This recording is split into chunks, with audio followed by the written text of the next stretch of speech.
Assalamualaikum warahmatullahi wabarakatuh.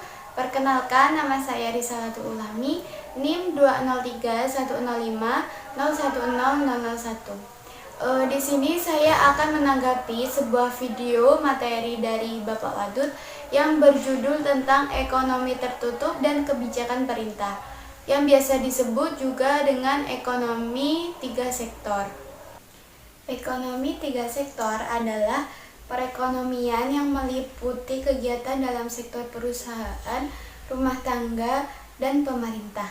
Nah, di sini dalam tiga bagian itu, perusahaan disebut produsen, sedangkan rumah tangga dan pemerintah disebut konsumen. Inilah yang disebut dengan perekonomian tiga sektor.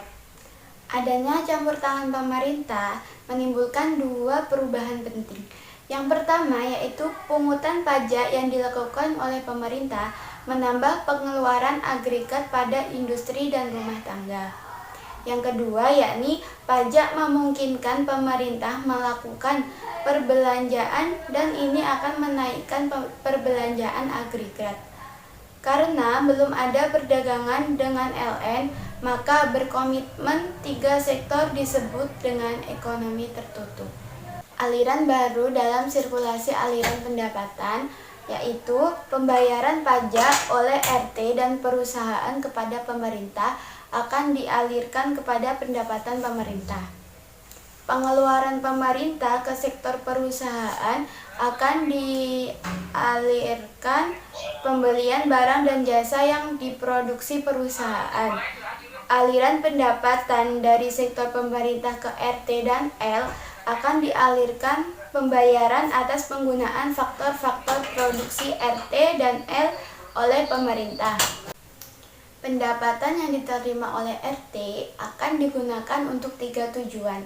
Yang pertama yaitu ditabung, yang kedua membayar pajak, dan yang ketiga membiayai konsumsi. Di sini terdapat pajak langsung dan tidak langsung. Pajak langsung yaitu jenis pungutan pemerintah yang CSR langsung dikumpulkan dari pihak yang wajib membayar pajak. Sedangkan pajak tidak langsung yaitu pajak yang bebannya dapat dipindahkan kepada orang lain. Bentuk-bentuk pendapatan pajak yaitu ada tiga. Yang pertama pajak regresif, yaitu persentase pajak turun ketika pendapatan naik. Yang kedua yaitu pajak proporsional, persentase pajak tetap untuk berapapun tingkat pendapatannya.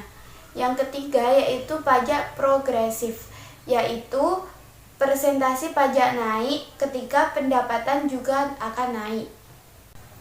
Efek pajak terhadap konsumsi dan tabungan, yaitu pajak akan menurun YD atau disebut juga dengan pendapatan disposable sejumlah T, sehingga YD sama dengan Y dikurangi dengan T. Karena YD turun, konsumsi dan tabungan juga akan menurun. Sekian presentasi yang dapat saya sampaikan, kurang lebihnya mohon maaf dan semoga bermanfaat. Assalamualaikum warahmatullahi wabarakatuh.